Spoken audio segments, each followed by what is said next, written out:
than Tim once again on the DMV Sports Zone YouTube channel from the Tim Sports Talk. And we're here to chop it up on our Washington football team, really DMV sports as a whole. But as I like to start every single weekly stream off with, Tim, can you please introduce yourself to the channel to all those who aren't subscribed yet or haven't checked out your content yet? Awesome. Yep, I am the Tim Sports Talk. I do a bunch of Washington football team and draft stuff right now. I do other like play-by-play during the season and play a little video games here and there. But yeah, that's mostly my channel. We're almost to that 1K mark. It's unbelievable. The growth has been awesome. But thank you guys all who have already subscribed. And if you go ahead and hit that sub button, you'll make me one step closer. Make sure to do it. I linked his channel in the description to make it easier for you guys, but always putting out great content, Tim, and I'm glad that you're on the channel once again. And before getting to the Washington football team, right, the main team of focus in the area, I do want to get your thoughts actually on Baylor and the men's basketball team winning it all in this year's March Madness. What are your thoughts on that, on the tournament overall, the lack of success from the DMV sports teams? What are your thoughts on March Madness? So I didn't watch a whole lot of the games, but I did watch the championship game, and Baylor just completely destroyed Gonzaga.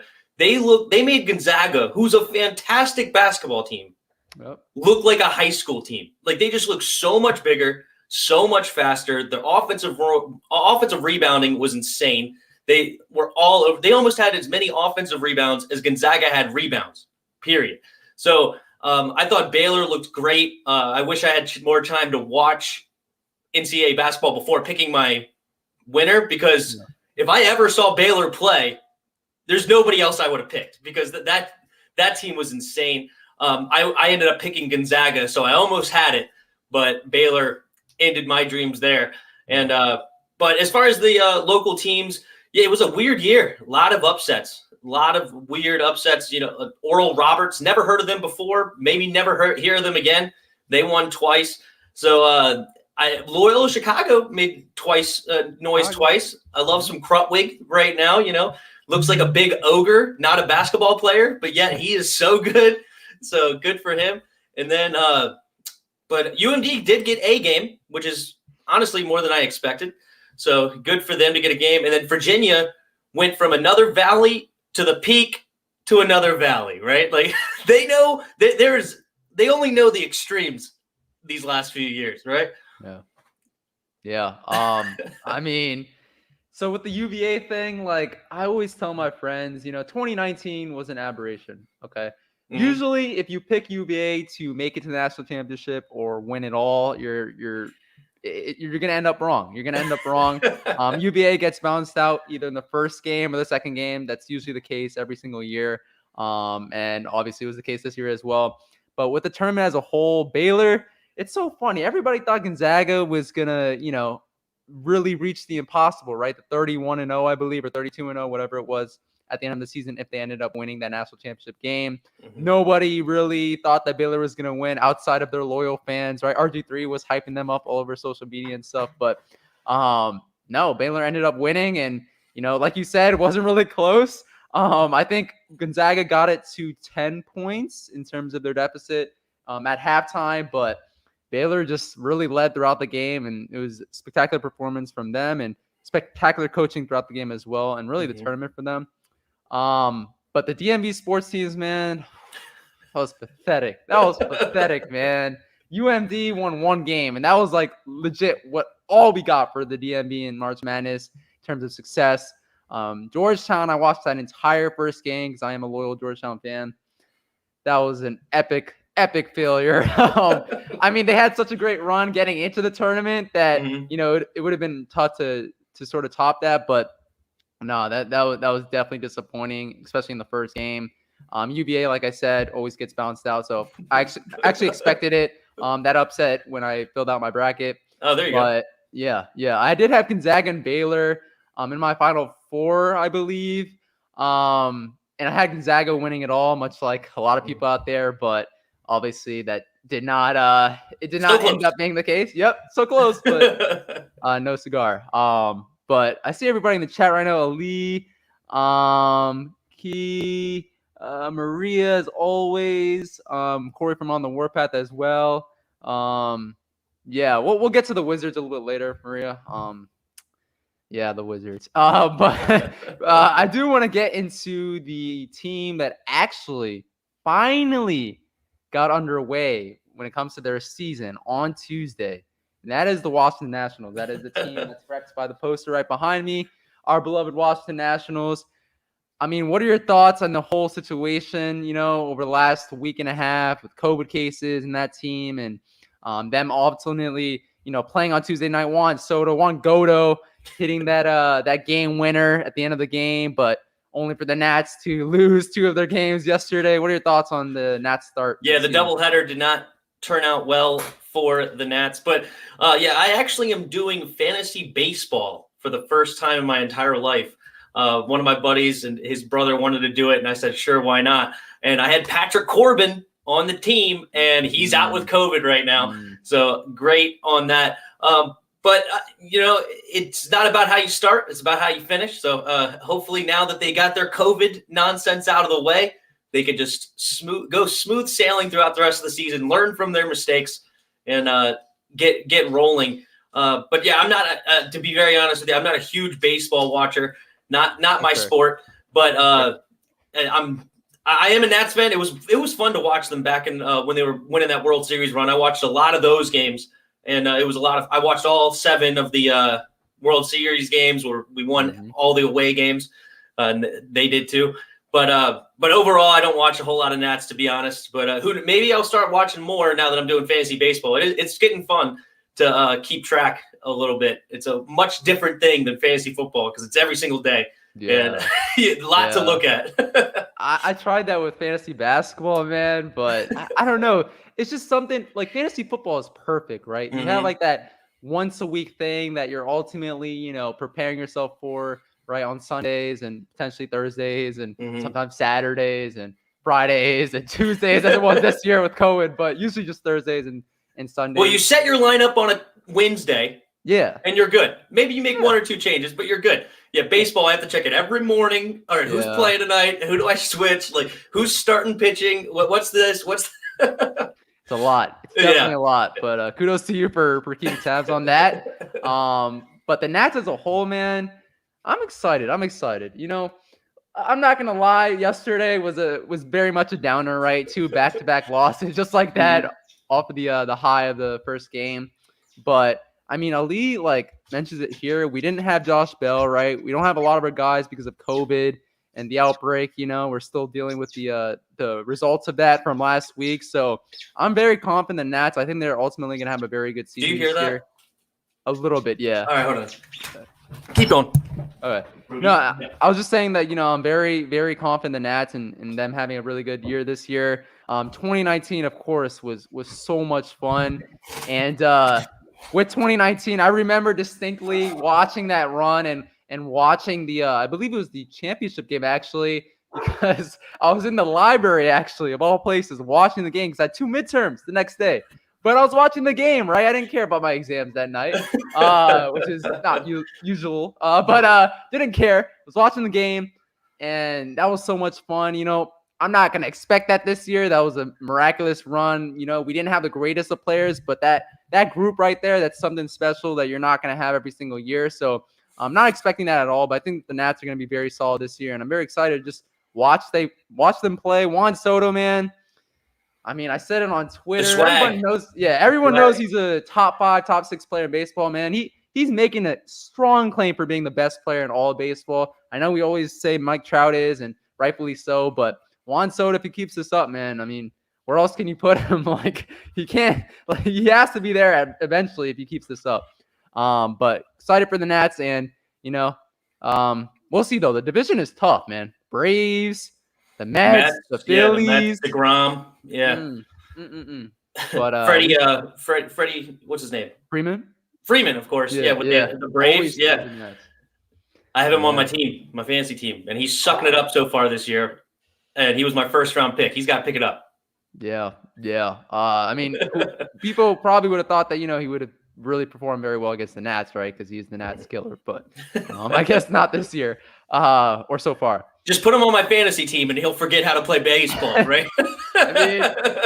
I feel like that's usually how it works, man. Like players on your team, it's just not gonna work out for you. That's Right. usually how it works.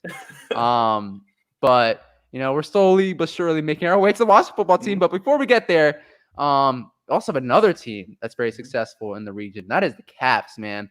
I always say this, but we take the Caps for granted, right? Their long sustained success, right, over the last decade plus has been like very good, especially the DMV where it's hard to find, that decade plus of sustained success. We take it for granted. I know it's hockey. Not everybody watches hockey. Not everybody watches it even consistently or anything like that. But Caps are spectacular. And I was just wondering, your general thoughts on the Caps and potentially maybe, making another run of the Stanley Cup like they did in 2018. Hockey is a little bit of an underrated sport. I got into a little bit of hockey back in college because NHL, the video game, was pretty popular, at least in my dorm. So we would play a lot of Chell, we called it. And so it actually is. I didn't understand the rules until then of I didn't know what offsides meant. I didn't know what I didn't really know any of the rules. So it was kind of cool. But I did follow, again, similar to the Nats. I did follow them in the playoffs a few years back, and that was a lot of fun when going against the Knights, the Golden Knights. But again, unfortunately, I'll be honest, I don't watch hockey regular season. But Ovechkin's still somehow doing it. I don't know how he's still here. What is he, 36, 7 now? I mean, good grief! And that's a physical sport to be playing at that age on hockey skates. So good for him. The gray hairs all the time. Yeah, I mean, good grief! He's my grandfather. It seems like at this point. And but. Good for them, and as we get deeper into the season, if they seem to be making noise, especially, I know that they're are they in first place right now? Aren't they a super high record? I believe so. Yeah, I believe so. So I'm sure they will. Of course, they'll make the playoffs, and hopefully they make some noise again like they did the other year. I'll definitely be watching it. It was a lot of fun watching it in the playoffs, but obviously there's just too much to follow for me because I'm so invested in this draft process right now. I'm watching all sorts of people on there, but good. I'm a DC fan all the way through as far as that's all my teams except for obviously college. I'm a Maryland fan, but all the professional sports, I'm very happy to whenever a DC team does well. Yeah, Obi definitely is. Before getting to the Caps, though, I do want to respond to, I believe it was Maria's point, about Max Scherzer. I mean, if people watch Nats games closely over the last 2 years since that World Series run, Max Scherzer hasn't been looking too hot. You could definitely tell he's on the decline. He's definitely not at his peak whatsoever. And, we saw that, right, giving up 4 homers. But I think the Nats pitching staff will find a way to carry them once again once Corbin comes back. And, obviously now we don't need the pitching staff to completely carry us because Juan Soto has reached the level where, he could be an NL MVP this year. But I definitely think Max Scherzer is going to be at least solid this year. Probably not spectacular like he was, right? Because, everybody knows that contract was a steal, right?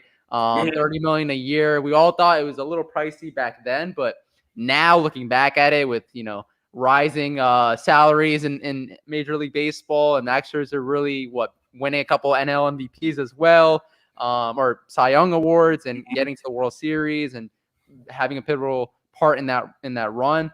I mean, we got what we wanted to get out of Max Scherzer. Right now, though, not looking so hot, but I think he's still going to be solid by the time the season ends. Who's our fourth pitcher now? Because we have Scherzer, Strasburg, Corbin. John Lester, I believe. John Lester? Okay. Yeah. How is he? I don't know anything about him. Is he – because is he all right? He's another old guy. Okay. That's usually what we do. But from what I've heard, I haven't watched too much of the Nats besides the first game. Honestly, I watched that game. But from what I've heard, he's still a capable, fourth pitcher. So hopefully we get some solid production there because we had Anibal Sanchez, who was actually pretty good at the fourth pitcher spot for a couple of years. And even before that, we had Gio Gonzalez. So we haven't been too shabby at the spot. So hopefully John Lester locks that down, at least for this year.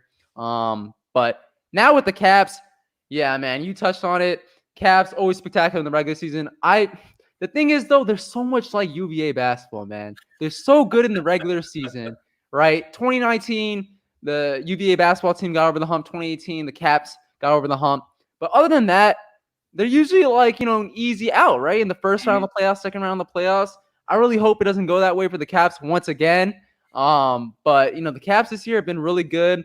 The other person who makes content for the channel occasionally, Noah, is a huge Caps fan, and he posted a video about the Caps being their greatest team over the last 10, 15 years. Crazy, I don't know if I necessarily agree with that completely, but they've been on a roll lately, and they are first place, I believe, in their division. And the problem, though, with the Caps, their defense has been sort of lackluster over the last couple of weeks and stuff. So hopefully no more they get Holtby. better. Yeah, no more Holtby. Holtby. No more Holtby. Yeah. Yeah. The save! But hopefully we can get some good defense with our Caps. Goaltending sucks, like Tim said, pretty much. Pretty much touched on by saying no more Holtby.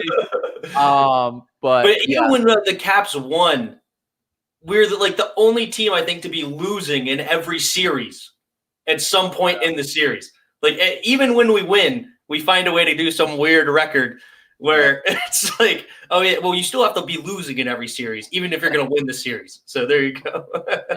Yeah. But even going back on a point you made earlier about like NHL being super underrated to watch, man, like other than football, right? Because it's winner take all, and March Madness, obviously, NHL playoffs is probably right behind those two sports in terms of their playoffs, right? Because I mean, it's just super exciting, right? It's back and forth. Players play offense, play defense. Like it's really cool, and definitely agree with you on that point. But I see the comments here, the Caps. Hopefully they can actually make a run this year in the playoffs and not be an easy out, like I said earlier. Trey Turner on the Nats as well. Trey Turner, Juan Soto, great young future. We just need to keep adding more pieces. Victor Robles, also an underrated piece in my opinion. Now hitting leadoff actually in the rotation. I wish we could have kept Rendon. I loved Rendon. Rendon was my favorite player on that 2018 team, where it's just like it didn't matter what's going on. He just was cool, chill, and I love that one game. I believe it was in the series where we were losing, and I think it was when we were down 3-1 or 3-2 rather. I think, and he comes in after that horrible Trey Turner call. And then he just comes in and sends a home run to put us right back in. And then we just don't look back. It's just so calm, cool, so good. I wish we would have found a way to pay him and Strasburg. And I know they chose Strasburg instead, which pitching is important. But I wish if we could have kept Rendon, this team could be something. But the Nats are ownership very stingy with their money, right? So they have to go with one or the other. Yeah. The learners, yeah. But I mean, we've been searching for that guy behind Soto, right? For literally the last year and a half now. Hopefully Josh Bell could give us some of that production, right? I believe he's 2 years off of hitting 35 homers, if I'm not mistaken. So last year wasn't too hot of a year for him, but hopefully he could bounce back, give us some solid production there. But yeah, man, Anthony Rendon, bring back 2019 memories, and calm, cool, and collected. Like you said, didn't really matter. Didn't really matter what time it was. Everybody else is freaking out over that horrible call. Rendon's just sitting on his bat. Am I up yet? What's up? What's going on? Yeah, man. Yeah. Schwarber as well, brought over to the Nats this year. Although I don't know, man. He didn't show too many great signs with the Cubs and the tail end of his stint there. But hopefully, again, Mike Rizzo usually goes after guys that are older, didn't have too great of production right before we got them, but they just, things just turn for them, right? And they ultimately start producing. So hopefully we could do that. I do miss Howie Kendrick. Oh my gosh, 2019 run. Anthony Rendon, Howie Kendrick, Juan Soto, pitchers. I mean, it was just spectacular, man. To get that back again, man. Whew. The year of the comeback. That was a fun year. They need to do a full-length documentary on that team, because we were 19-31. Yeah. People were talking about Martinez needs to be fired. We just lost Bryce Harper. The whole that whole year, and then we had a game. I think we were going against the Mets where we were down 9-4. And we had a 6-run ninth. Suzuki. Yeah, to beat the Brewers in the playoffs. I think we were down a couple of runs, and then we come back in that game. We were down against the Mets the next series? No, the Dodgers. The Dodgers. Yeah, it was the Dodgers the next series where we were down in that series. We come back and win. It was just the year of the comeback. We crushed the Cardinals, but outside of that, we were just every series was a nail biter. So it was a lot of fun to watch that year. It's really sad that COVID robbed DMV sports fans of like really celebrating UVA winning it all, and then Nationals winning it all, right? Both of them, right?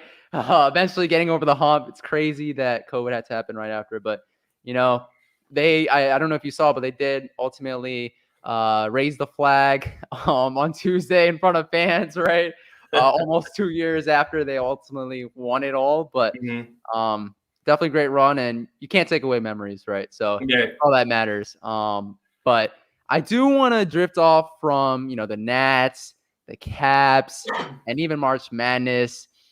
What are your thoughts on the not yet Washington football team yet? Hold on. What are your thoughts on the trade that actually broke down during the NCAA Men's National Championship game, I believe? Sam Darnold going to the Panthers for a 2021 sixth-round pick, and a second and fourth-round pick in the 2022 NFL draft. And do you expect there to be more movement across the NFL leading up to or on draft day as a whole? On draft day, I definitely expect there's some movement. And honestly, I don't think there will be any more movement until draft day unless somebody actually wants to trade up for Pitts. Like they want to trade up to 4 to go get Pitts, then we may see something early. But I don't think the Patriots trade up to 4. I don't think we send enough to go to 4. And if you don't get 4, you're not trading up for a quarterback yet, because you don't know if anybody could trade up ahead of you, right? Because if you trade to 7 today as Washington or the Patriots, if the Lions were, that's the 7. If the Broncos were interested, which I don't think they are, they would go ahead and trade up to 5 or something. They would go ahead and move up to 4 because Atlanta wants to move anyway, where they're within striking distance to move to 4. But I don't think any more movement in the draft. Now, as far as movement outside of the draft, I feel like Teddy has to be on the move. He can't be a $20 million or $23 million backup. That just can't Washington happen. might look to get him. I certainly hope not. But we have the guy that signed him, right? So we have a guy that likes him. And please don't let him be in Ron's ear and Martin Mayhew's ear, like this guy could be the future, because he's only 28. Teddy Bridgewater. So he's not old. So there could be some sort of weird argument if we restructure his contract and go ahead and trade something cheap and blah, blah, blah. We can keep pick 19. I just stay with Ryan Fitzpatrick and draft a quarterback. Just draft. I don't care if you draft him first. I don't care if you draft him in the third. I want a young quarterback out of this draft, either in the first or third round. And I don't care who you like in the third. I personally like Mills. But if you like Trask, if you like Mond, if you like Newman or whatever, I don't care. I want to draft a quarterback. I don't want Teddy. But Houston may be a team that's interested in Teddy with the unknown of what's going on with Watson. Oh my yeah. God. So that he can move there. I doubt the Patriots make the move, especially considering they're in prime position to maybe get a Lance Fields or a Jones, a Mac Jones, whoever if they fall in love with any of them, they have a chance to get one of those 3. I think it's going to be between Lance and Jones. Personally, I think Fields will go 3. But anyway, but yeah, that's my thoughts as far as what kind of movement could possibly happen. And I don't think we're going to see too much more movement in the first round until draft night, where there will be movement. It's just a matter of where the movement will be. Yeah. With Ali's point right here about Panthers potentially being able to draft Fields or Lance, I really don't think those 2 quarterbacks would have lasted to the Panthers pick if they decided, to just stay pat and not really make a move for Sam Darnold. I think ultimately, they took a flyer on Sam Darnold, and we'll see if it pays off. I personally don't think it will, but we'll see if it pays off. And they still have Teddy. They probably will end up trading him. I do agree with you on that point, Tim. But we shall see with the Panthers. With movement overall, I'll just say this. I think there's a higher chance, and if you guys check the Twitter, DMV Sports on Twitter, you know that I don't think there's any chance of this happening, really. There's a higher chance of us trading up to the 4th pick in terms of to get a quarterback than for us to go after Teddy Bridgewater. I just don't see it happening. I really don't. Curtis Samuel can be in Ron's ear all he wants, but at the end of the day, Ron's plan, right? It's up to him to make the decision. So I just don't see that happening. I really don't. And if the next quarterback that we ultimately end up getting, I think we hope will be that franchise guy. We hope will be that guy who will be here for years to come. So I just don't see Teddy Bridgewater as being that guy. And but yeah, man, I'm excited. We've already had a couple trades up until this point. I can definitely see some more trades on draft day. The Falcons right now, I've heard, want to move out of this spot. The Cowboys right now, being the Cowboys, right? I've heard rumors Jerry Jones is infatuated with Kyle Pitts, and to me, it would be inexplicable to trade up for good reason. A tight end. But I know, but it's still tight end. Talk about this on Twitter. Tight ends are notorious for starting off slow, so you're gonna have to wait a couple years, even for a guy like Kyle Pitts to really take off in this league. Vernon Davis was also a physical freak. Didn't have too great of a first year. Tyler Hawkinson, everybody was sold on him as being a great tight end prospect.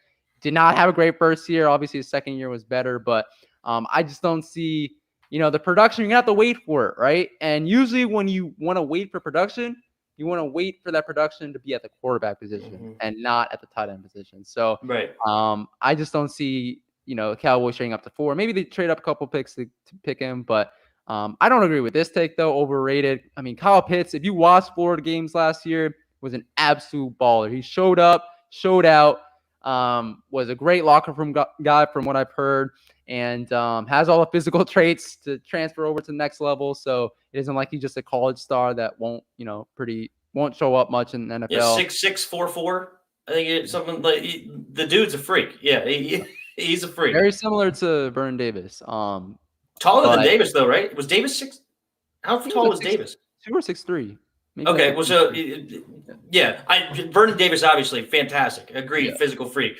But I think this guy is even more of a physical freak. Will he be better? That's a whole different question because Vernon was an all-timer as far as tight ends are concerned. But this guy definitely has the tools to potentially be better.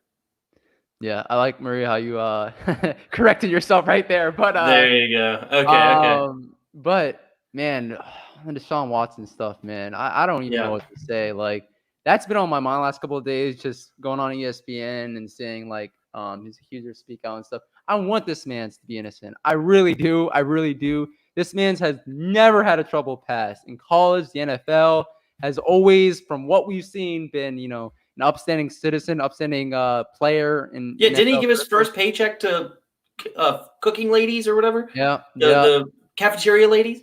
And I've never heard anything bad about him until all of a sudden 18 women, is it now, or 19 women or something crazy? 22. Is it in the 20s now? I mean, there's another one every day. It seems like it's nuts. Yeah, man.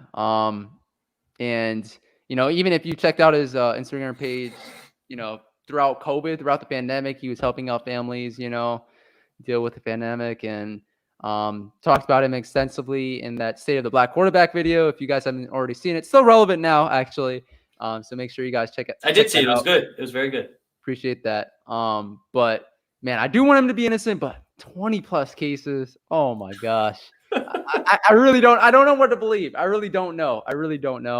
Although it should be said that they're all civil cases, so you could take that for what it's worth. I don't know if it's worth that much at this point, but yeah, man. I do want to drift off though from the Texans, Sean Watson, the rest of the NFL, the Caps, the Nats, DMV, college basketball teams, March Madness, all that, to get to our beloved Washington football team.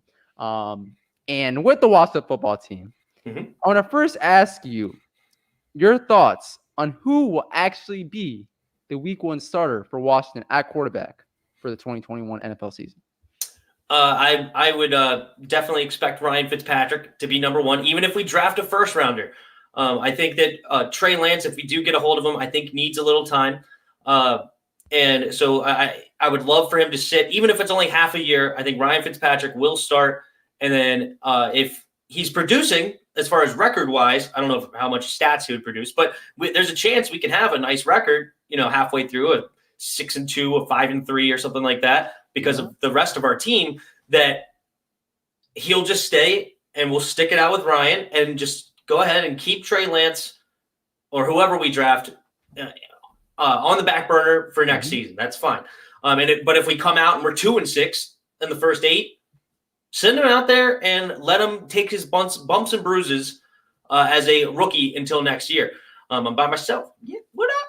I take over DMV's Sports Zone. Welcome to the champ. No, I was kidding. But yeah, so I would go ahead and say Ryan Fitzpatrick will be the week 1 starter no matter what we do with the draft. And I'm okay with that for this year.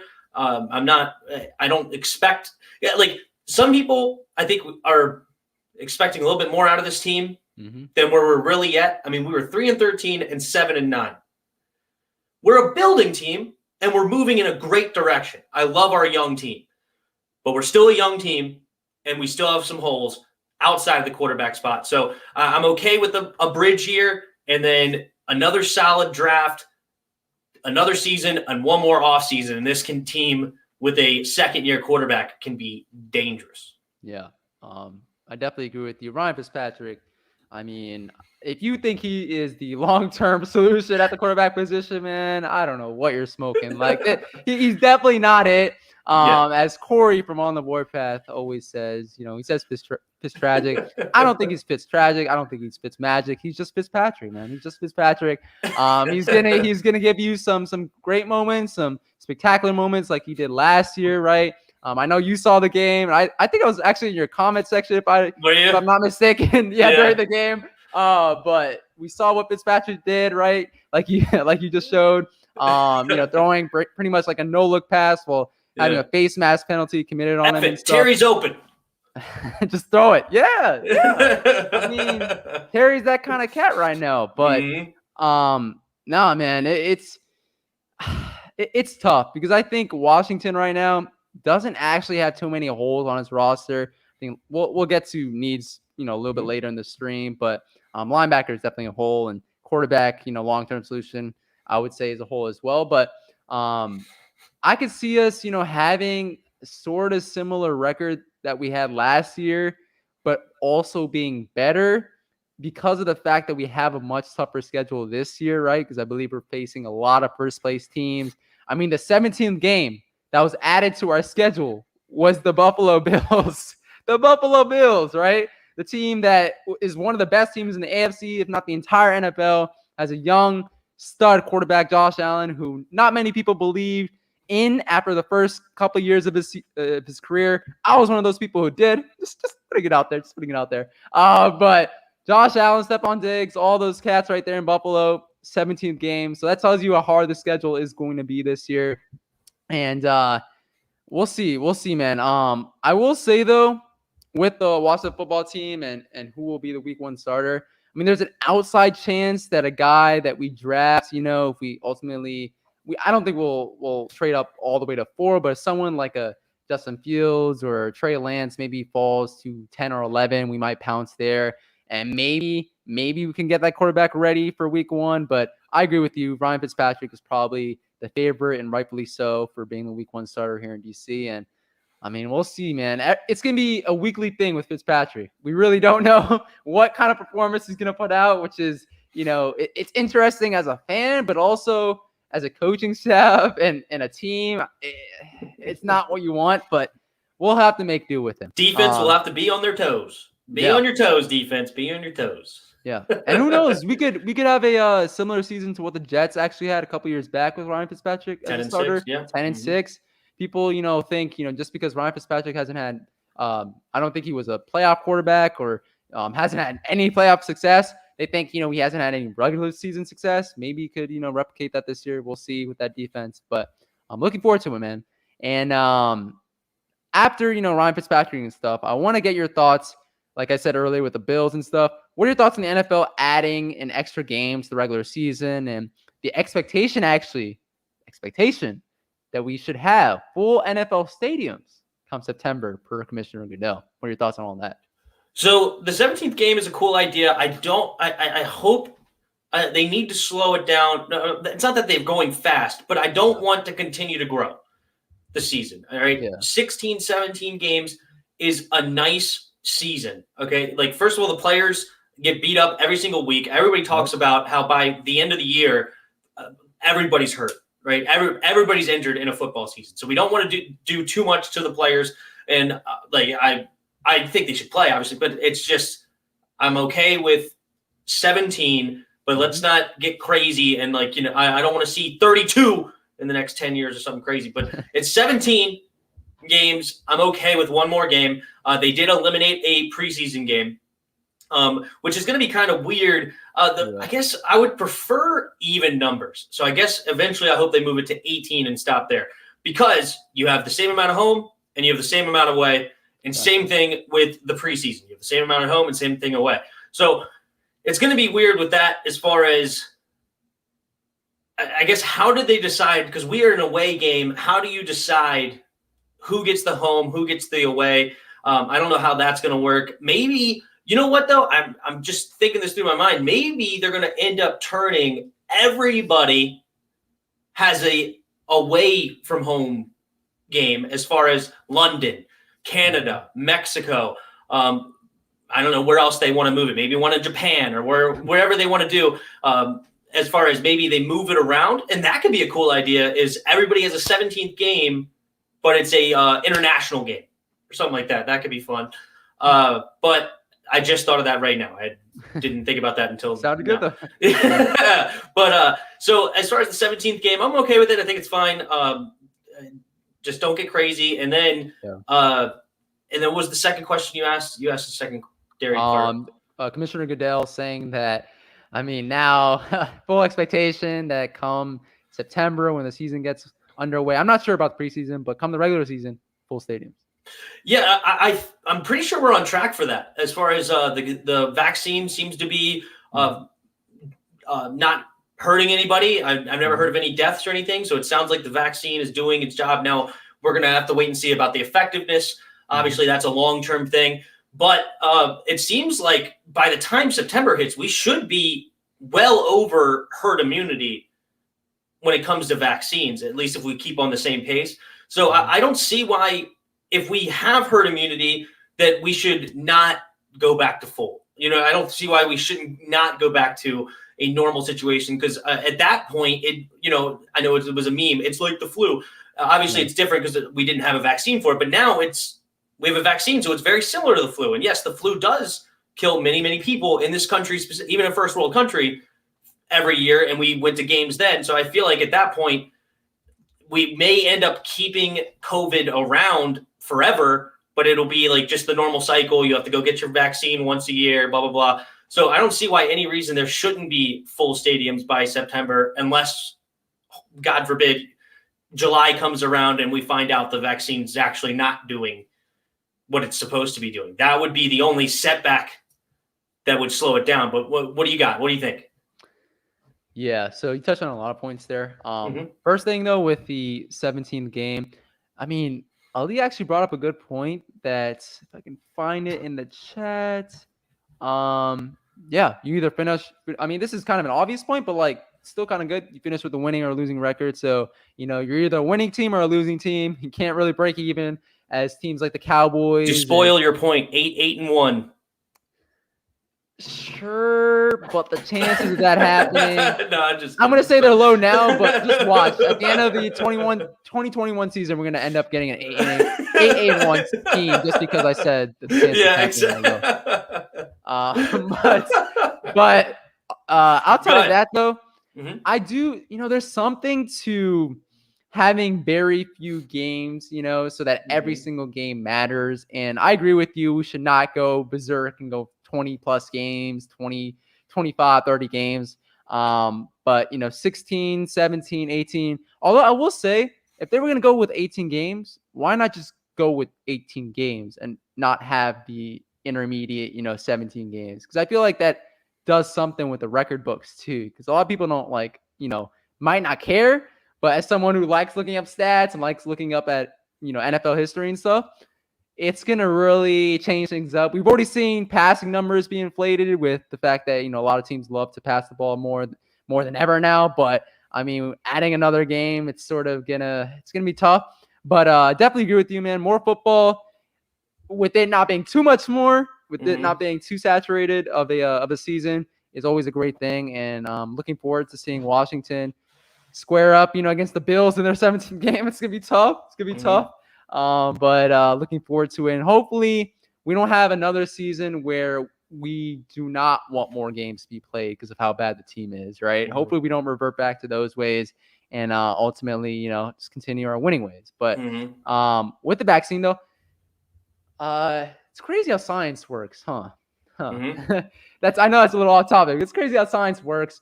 But I agree with you that we should be in a good place by September for full stadiums.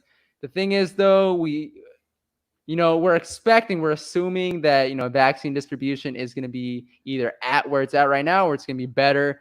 Hopefully things continue like that, and people go get their vaccines, and everybody's good. Not so sure that fans won't have to sign anything or fill out something, to confirm that they got the vaccine. I'm not so sure about that yet, although signs are pointing to that not happening. I will say though, with the virus, something that's very much worrying me as a student here in Chicago, there have been rising cases with the new strain. I don't know if you've heard about it from Britain. The UK? Yeah, the UK strain. Yep. And that's seen as more like you could transmit it more easily, and also seen as more serious when it comes to people actually getting that strain. So a little worried about that in terms of players, right? Not getting their vaccine and missing, a couple of games, if not more, because they didn't get the vaccine. But I think we'll be in a good spot, like you said, come September. And man, it's gonna be fun watching fans in stadiums. And other than the Chiefs, right, who had fans in their stadiums the first week of the 2020 season. But it should be fun. But moving off of that topic, I want to get to something that has very much been percolating all over social media since the signing of Adam Humphries at the slot receiver position, and that is Steven Sims' job security here in DC. And I was wondering, do you think Steven Sims' time in DC is really coming to an end? He has a big uphill battle if he wants it. But we're actually getting pretty deep at receiver. Not any we have Terry that's good or great, I should say, and then Curtis is pretty darn good. I think he's a step down clearly from Terry. Yep. Outside of those two, I think it's average, but we have a lot of average in a sense, right? Because it's you have I may not have Cam Sims, but you have Adam Humphries. You have Emmanuel Hall coming back. I don't know if you know that name, but he was the Achilles guy that tore his Achilles, which is bad. But yeah, he was from Missouri. He's Drew Lock's teammate. And then Calvin Harmon obviously coming back. I think we're going to draft a guy. And then at that point, if we keep Cam Sims, then Steve, are we going to keep more than 6 receivers? I doubt it. Right? I think that's all we kept last year. So, and then he wasn't good enough at punt return to demand to stay on special teams. I know you love to say a drop a week, and then it turned into a fumble a week. Yep. So I like Cam Sims. I do, as far as, but the drops it's unfortunate. Killer, man. But I think he could be an awesome slot receiver. I do. I think he's got great quickness. He's not a big guy, but a good slot receiver. I wouldn't mind never seeing him as a punt returner again. And he's got some nice catches too, where he caught her on the sideline, tiptoes in or whatever. He seems like he has talent. It's just when you're an undrafted dude from Kansas, you got to step up the whole way. You don't get extra chances like first round or second rounders or third rounders do. And he may have burned his bridge, and they're signing people directly to replace him. Humphries and Curtis Samuel are both more of a slot interior guys where they kind of move around in the middle. And so they're signing dudes to directly replace him. Yeah. Jarris and I, same wavelength right here. I think Kelvin Harmon, man, I think people are sleeping on him, right? Because of the fact that he was out all of last season and really hasn't shown us much, in his rookie year, though. People forget he had a very good, series of catches over the course of the season from Dwayne Haskins throwing him the ball. And I think he could be a really good, wide receiver 4 if Humphries is our, slot receiver there, and could be a potentially good backup. Maybe if he emerges this year, right, we won't have to draft another guy at receiver, and maybe might just focus on getting a tight end too, like we should get at this point, especially with Sprinkle being gone to the Dallas Cowboys. of all teams. But Yeah. nah, man, I think Steven Sims. I mean, you sort of touched on it, right? Like you have Adam Humphries, you have Curtis Samuel, you have Terry McLaurin, you have Cam Sims, who I believe, yeah, he will be back for the 2021 season. Yeah, he's on now. There's trade rumors, but he's here today. Yep. That's true. And he did show some signs, although, I mean, he started dropping the ball after that spectacular catch against the Steelers. People will forget that because they saw that one highlight play and they're like, oh, he can catch. I mean, he has great hands. I mean, he has great quickness, but his hands, I mean. Well, I don't know if you remember back in the preseason. Do you remember, like, it was like 3 years ago? Keep going. He was shining the first 2 or 3 preseason games. Like he was storming through. And then the 4th preseason game, it's like, here's your chance. And he had 3 drops in a big game. And a big game for him. Obviously, it's a preseason, not a big game for us. But it's a moment for him to legitimately make this team. And he had 3 drops. And even when you go back and look at those highlights, a lot of those catches he was making were body catches. They were coming all the way into his body. So I am not the biggest Cam Sims fan. As far as I don't hate him. I think he's fine, but I don't see him ever emerging as somebody that's like, he's 6'5", he's a red zone target, blah, blah, blah. I don't see him emerging as that. But the Cam Sims, I'm not the biggest fan of Cam. If we keep him, I'm okay. If we get rid of him, I'm fine. He's not big on my opinion. Same. I agree. And I think Kelvin Harmon actually has more potential than Cam Sims just because he is very sure-handed. And I mean, that's the name of the game at the receiver position, right? I mean, he has quickness, but he's also sure-handed, right? Like you need to be able to catch the ball. Steven Sims can run the crispest of routes, the most crisp routes, can be really elusive with the ball. It really doesn't matter until you actually have the ball in your hands. And sure, you're gonna have end around, runs, right, for Steven Sims drawn up, but that's not always gonna happen. The defense is always gonna be able to tell, not always, but most of the time be able to tell when that happens. So yeah, I agree with Curtis you. for that now. Curtis, exactly. I think Curtis Samuel is gonna go off, man. I mean, he's only 24 years old. He had his best season to date last year. I know everybody talks about how 2 years ago when he wasn't being used right in the Panthers offense, the same offensive coordinator and same coach were there at the same time. I mean, for them to dish out that money at Curtis Samuel, right, and for them to already have coached the player, I think they know that what they did in their first couple of years, or at least Curtis Samuel's first couple of years, I think they know how to utilize him better than what they did in the past. Like, I think you got to think that way as well. And just looking forward to seeing, with the rest of the wide receiver group. We'll get into like who we actually think will make the roster out of the receivers. But with Steven Sims, man, his days are numbered. I do. This is so off topic. Let me see if it's just it's so off topic. But I mean, since it was in the chat. Not playing sides here whatsoever. Both administrations are at fault for different things. But I mean, you also had the virus that spread under Trump. But that's a whole nother thing. That's politics. When are we going to call it Trump scene? Right? When is that happening? Is that tomorrow? That's a good question. That's probably the best question. Like, AGG, that's another guy. But let's get to the receivers because that was my next question. Who do you think? I'll list all the receivers that we have right now: Terry, Curtis Samuel, Adam Humphries, Cam Sims, Kelvin Harmon, Steven Sims, Antonio Gandy-Golden, Isaiah Wright, DeAndre Carter. We brought in as a special team specialist, although he had a bunch of muff punts and kicks in his previous stints in the NFL. But what are your thoughts on the receiver group? And I know NBC Sports Washington had an article posed, I believe it was earlier this week, that sort of sparked my curiosity about the position. But who do you think will make the roster out of those receivers? So I don't think DeAndre Carter is going to make this team. I think that was just a camp signing. If he works out, great. If not, whatever. I don't see him making competition, maybe. Yeah. He's just not. So obviously it's Terry and Curtis. I believe Adam Humphries should make it as long as he's healthy. I believe Kelvin Harmon should make it as long as he's healthy with his ACL. And then as far as the last two, that's the big question mark. They were the ones that did draft AGG, so he has a leg up where he could potentially still make it, even though he did not look good his rookie year. I don't think he came out Not with a single whatsoever. catch, right? Oh, he had one. Was it a? I think it was a run.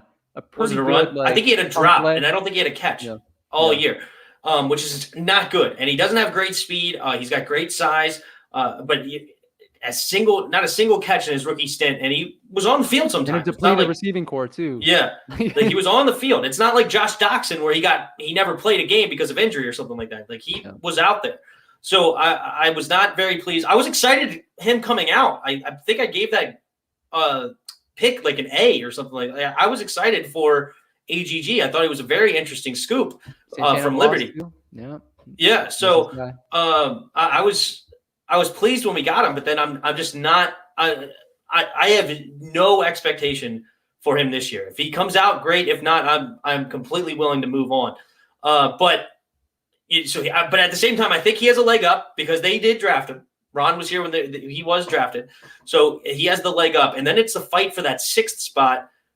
And honestly, I actually don't know if that is a fight for the 6th spot because Cam Sims is probably sitting at 5. So AGG still has to make this team. So I think we still draft a dude this year at some point, and we might be looking at all of those other guys either off the team or practice squad because I think we only keep 6 receivers unless we keep DeAndre Carter for literally punt return, and then that would be the 7th, and I don't see that happening. So I don't know who would be our punt returner this year. If maybe Danny Johnson makes the team again. I know he did some kick returns.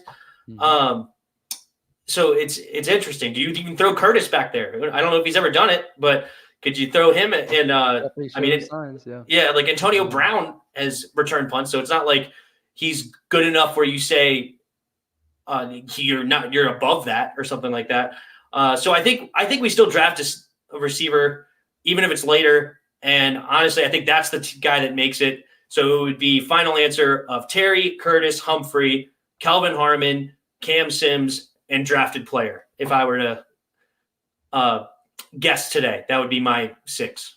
Okay. Okay. I mean, I pretty much, don't really have too much to add. I agree with your top 5. I think the 6th player is probably, let me just go through my list. So Terry McLaurin, Curtis Samuel, Adam Humphries, Cam Sims, Kelvin Harmon. I think those 5 are a lock at this point. I just think Kelvin Harmon, I know he's coming off a major injury, but I just think he shows so much potential. And once Ron Rivera gets a hold of that 2019 tape again, he'll see that Harmon is a good player that we should probably keep around on this team. And then the 6th guy is probably going to be either Steven Sims, Antonio Gandy-Golden, or like you said, a guy that we draft. And for Antonio Gandy-Golden, there's always the option of, putting him on the practice squad. Obviously, other teams could pick him up that way, but I mean, he hasn't shown much of anything, right? So if we put him on the practice squad, maybe there's less of a chance that he'd get picked up, but I don't know. We'll see. DeAndre Carter, I think he's just like training camp competition. I don't think he will actually make the roster.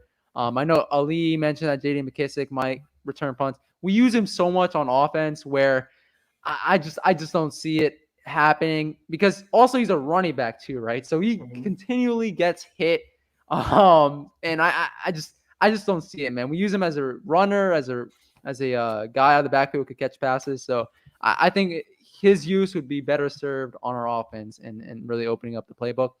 But I know we'll probably pick up someone maybe, off the heap to be our punt returner, kick returner, or maybe go with a guy like Danny Johnson, maybe draft a guy. But that's how I see the wide receiver position panning out here in DC in terms of roster spots.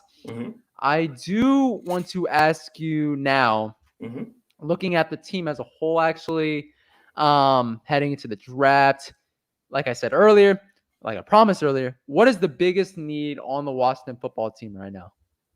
Biggest need is the linebacker spot, and I think we need 2 coming out of the draft.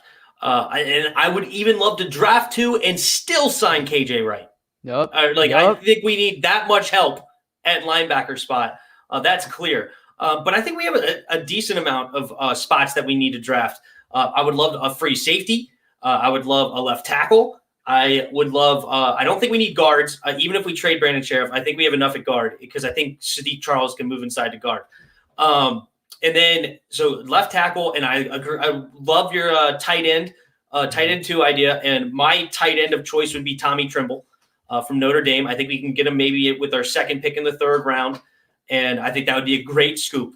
Maybe even wait to the 4th, maybe. But I think the second pick in the 3rd is more likely where he will be.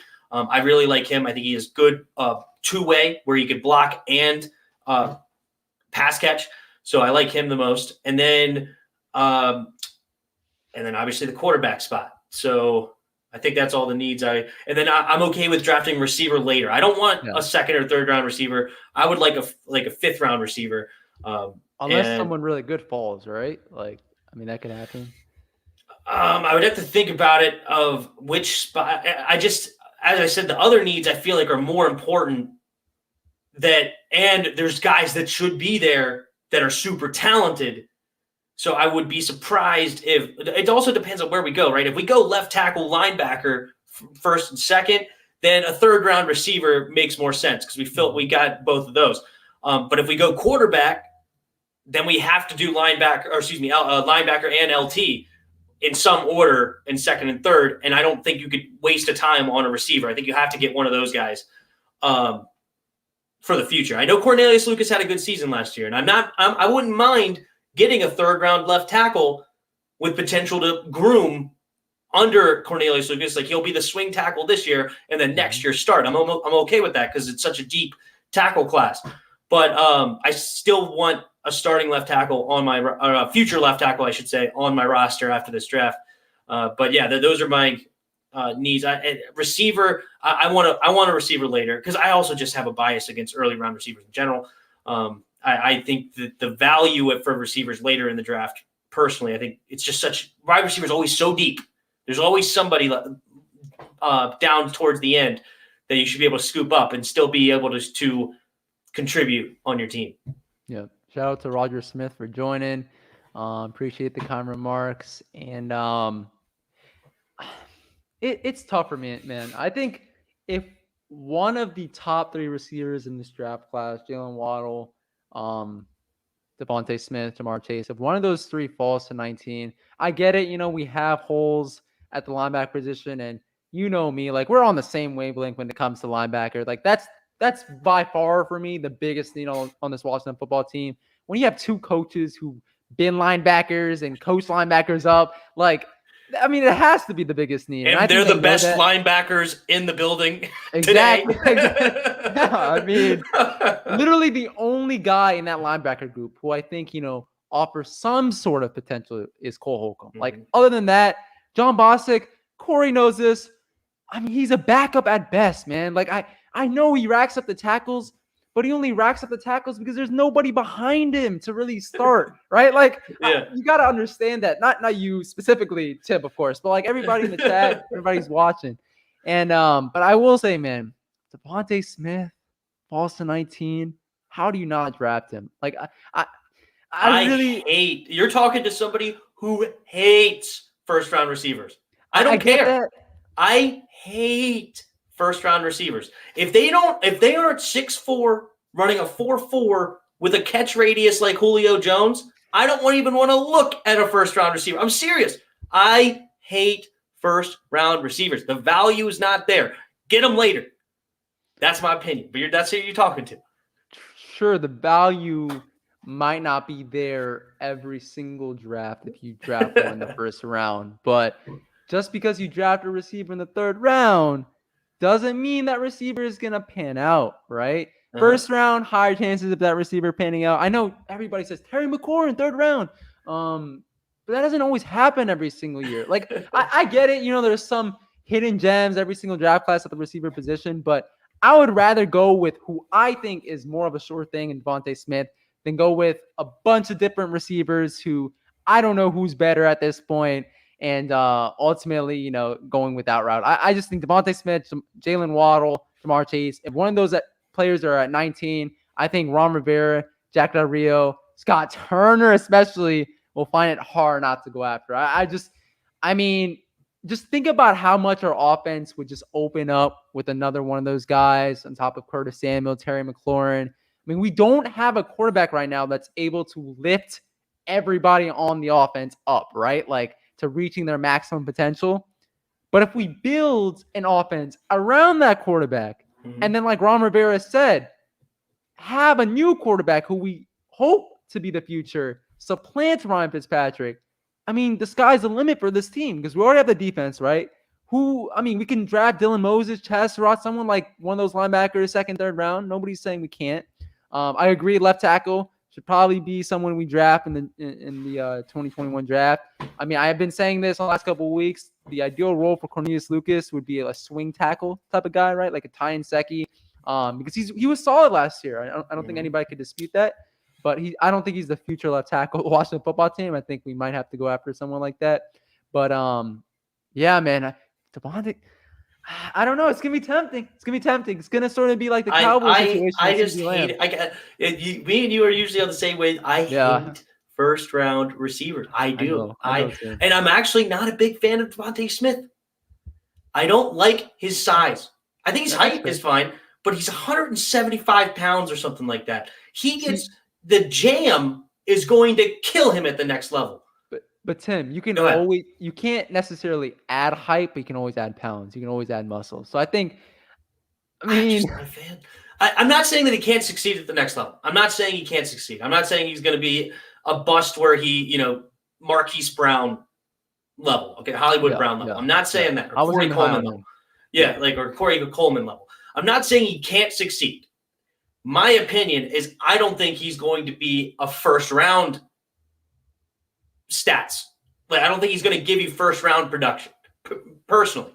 And I would Jamar Chase is probably the only one that I'd be looking at in the first round this year. And then I wouldn't even I just don't like first round receivers. I just don't like Rashad Bateman is a guy with size and speed that maybe could be a guy that I don't even like entertaining the idea just because I like Simi Fayoko later. I like Tamarian Terry could be there in the 7th round because he's a little bit of limited, but great speed, good size. I like Seth Williams maybe in like the 4th round from Auburn. Tylan Wallace with your 2nd, 3rd round pick, maybe if you like that. Somebody mentioned St. Brown. St. Brown might be a guy that you could take with your 1st, 3rd round pick if he's available. So I just feel like the value for the position of wide receiver is not in the first round unless you're getting Julio Jones or Calvin Johnson. Like that's just a dude that's going to be able to take over a game, whether you put 2 guys on him or not. That's a kind of guy that I would like in the first out of the receiver. But outside of that, I would love tackle, quarterback, linebacker, and a guy that I've personally fallen in love with. I don't know if you saw my video, is Trayvon Merrick. Yeah. I love Trayvon Merrick. I think he is a guy that could immediately boost our secondary and fix our free safety spot that we've needed for so long. I would love him at number 19. But those are the 4. Or you know what? I will take a corner. I think Caleb Farley is a guy that if he falls to 19, I would be interested in a Caleb Farley, even with the back, because I think he's enough of a potential shutdown corner at the next level that I would be okay with that. So those are my 5 positions that I want this year. Obviously, defensive line is worth a first round pick too, but we don't need that. Yeah. I feel so bad, man. We've had such a good discussion. I haven't really acknowledged the chat as much as I want, but everybody in the chat, Jairus, what up, Dubs? He's just saying it, Jairus. Like, sure, he likes John Bostic. That doesn't mean he likes him enough to be the starting linebacker for Washington for years to come, right? Like, you could like a guy, but like that doesn't mean anything. Like, I mean, everybody's replaceable, especially John Bostic. What is he supposed to say? Yeah. John Bostic sucks. We need to replace him tomorrow. Stat. Like, what else is he gonna say? But Roger Smith joining. Appreciate it. Roger? Jamin Davis is someone who, I've heard potentially could be a pick at 19. Would definitely like that, man. We'll definitely like most linebackers, bro. Like, it's such a big need. You talked about it. 2 of those spots could be filled with draft picks. It's that big of a need right now. But Jabril Cox is also someone who's been mentioned. I like Jabril a bit as well. I know. And but yeah, I think linebacker is by far the biggest need. Then I would put left tackle as the second biggest need. And then after that, would probably say tight end 2, actually. Obviously, we're eliminating the quarterback need. Yes. Oh, okay.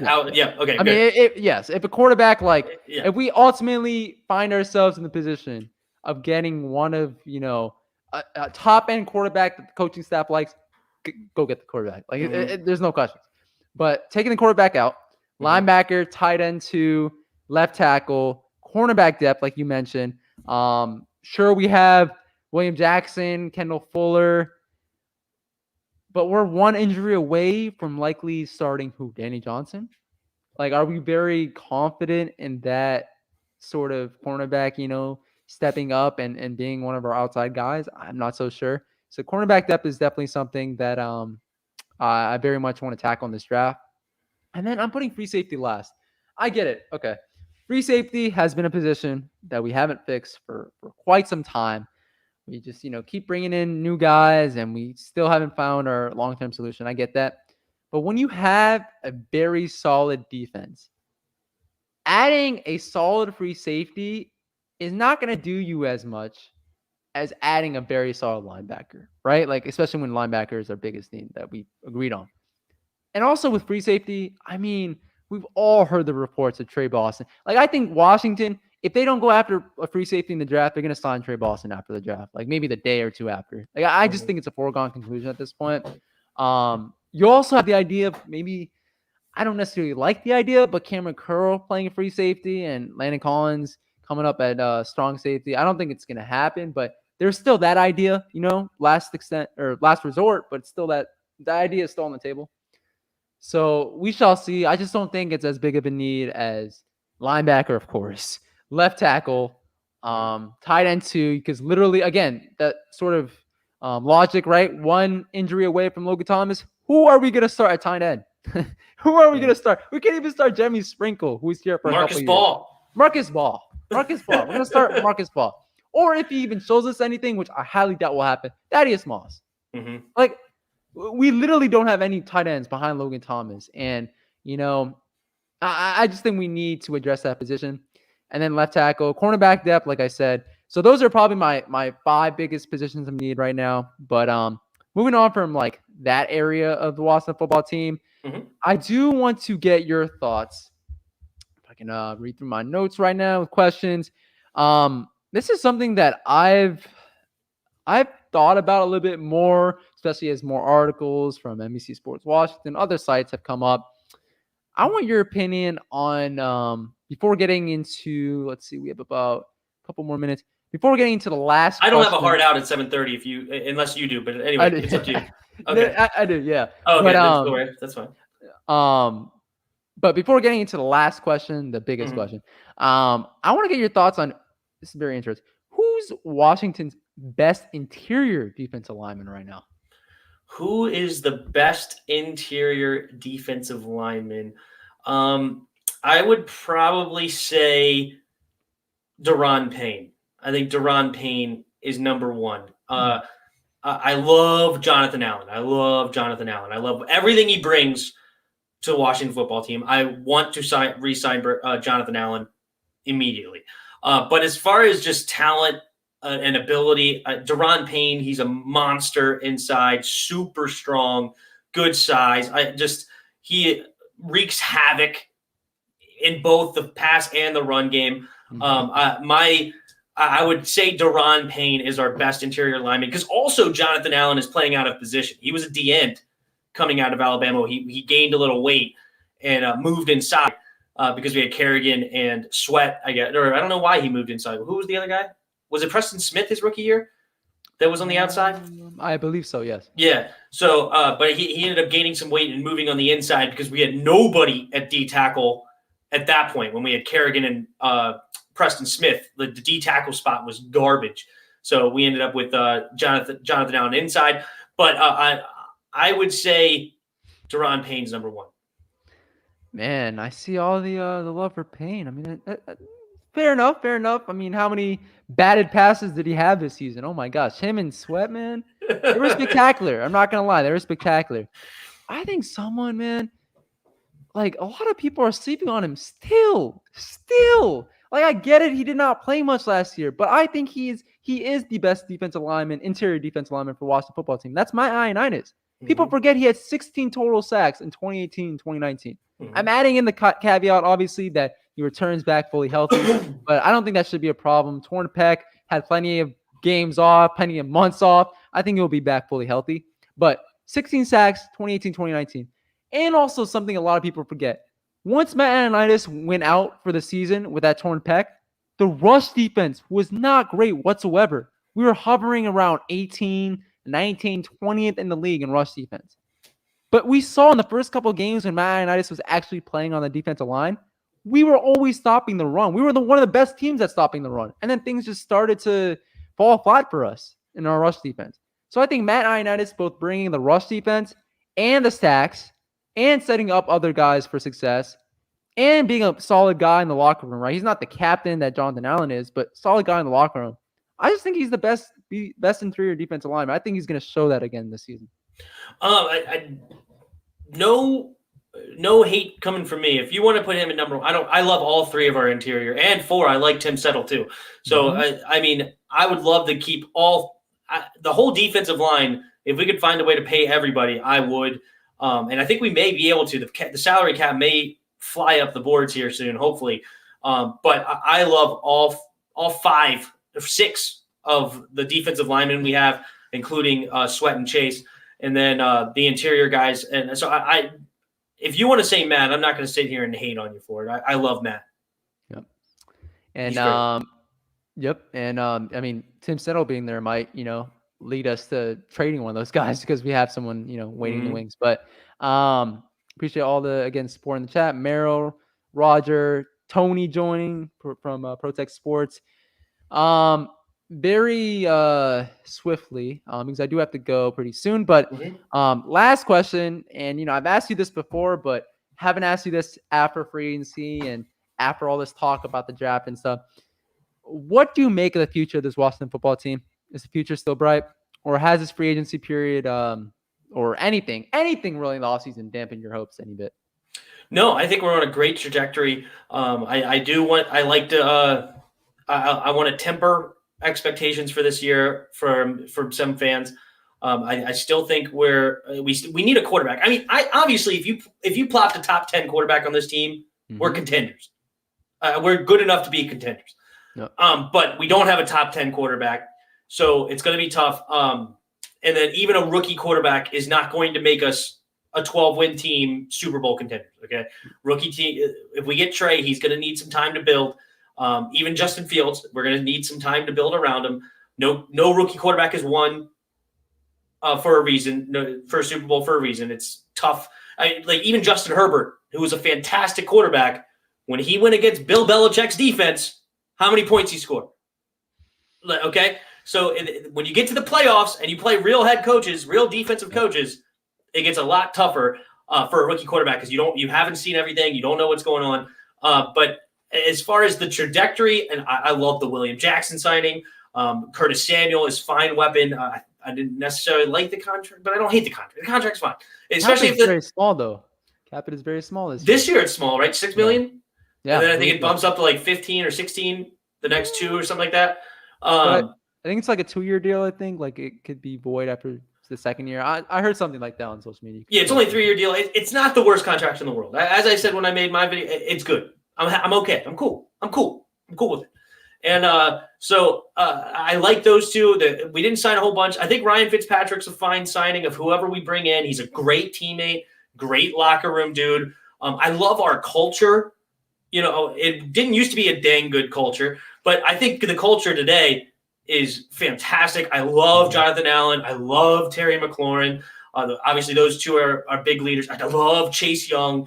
Like these dudes, they're great in the locker room. They're great dudes. You shouldn't have any stupid shenanigans off the field. And I think Ryan Fitzpatrick adds to that. William Jackson, I loved his interview. Seemed like he came from nothing, just nose to the grindstone. Yep. And just humble, not a loud dude, just going to come in and do his job. So everything we're bringing in, Ron is just like that as well. Good, wholesome guy. So I love everything we're doing. And yes, the future is definitely bright. We need to get our quarterback, but just keep drafting, keep staying the course. And in 2-3 years, this team could be super dangerous. Yep. Sky's the limit. I'm gonna keep my comments short because not much has changed over the last week when it comes to watch the football team and my comments, right? Because you guys hear about it every single week. But yeah, man, future's super bright for this team. Culture is not just good off the field; it's good on the field. We were worried about that on the field part coming into the 2020 season, but I think Ron Rivera, Jack Del Rio, everybody in that coaching staff has everybody moving in the right direction. We got a lot of great guys in free agency.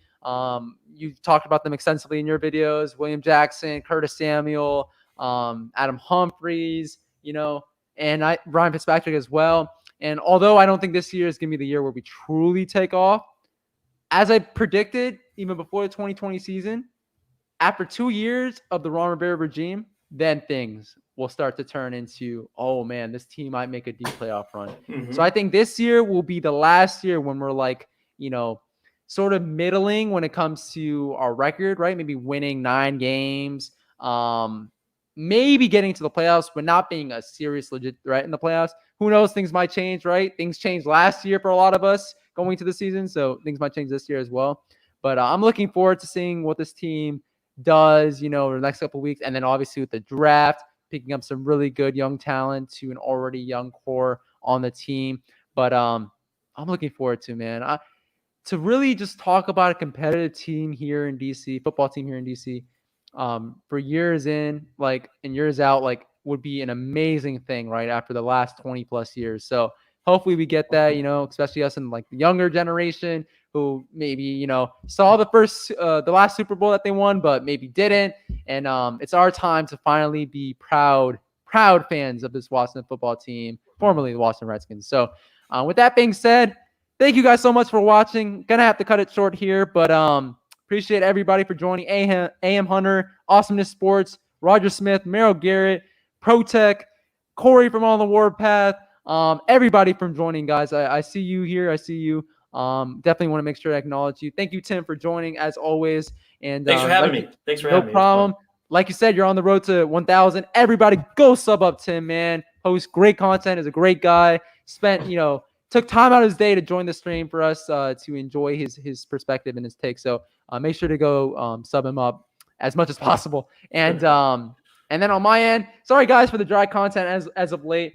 I promise you we'll get back to posting consistent content on this YouTube channel. You guys deserve that. I mean, Tim, Corey, Ed, Street Scores, all those guys have been sort of carrying the whole Washington football team YouTube community. So it's finally time that I help them out a little bit and sort of put out great content consistently. So appreciate that, and the Dubs family as well. What up, Dubs? But with that being said, thank you guys so much for watching. Please make sure to like, comment, subscribe to the DMV Sports Zone channel. We try to post fire content on here as much as possible. Also, our Twitter page at DMV Sports Zone and our Instagram page, all lowercase DMV Sports Zone, where we post even more fire content on there. So thank you guys so much for watching. Have a great rest of your night, and peace out. See you.